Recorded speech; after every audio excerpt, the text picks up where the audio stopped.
This is Tim from YourSixGaming. Today in this video I'm going to show you a quick area on your PlayStation 5 where you can redeem your gift cards. So if you got something, all you need to do is go on over to the PlayStation Store right here and then select this.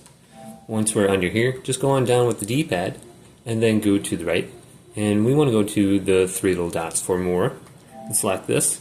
And then go on down to where it says redeem codes. So you can select this. Then enter in your 12-character voucher code. It says to use a 10-character discount code, add one or more items to your cart, and enter in your discount code at checkout. So this section is just for the 12-character voucher codes.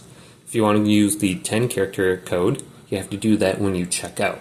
So you can redeem it right here, and then you should be able to see your money if you add it to your account. So if we go to like the wish list or something, we can see all the games in here. But we should be able to find something here. So let's add Madden to my account here. And then it's $69.99. So let's just add this to my cart so I can confirm the purchase right there. But then we have the option to enter a discount code right here. So hopefully this video did indeed help you out. If it did, leave it a big thumbs up. And subscribe to my channel down below for more tech out videos coming up next on YourSixTech.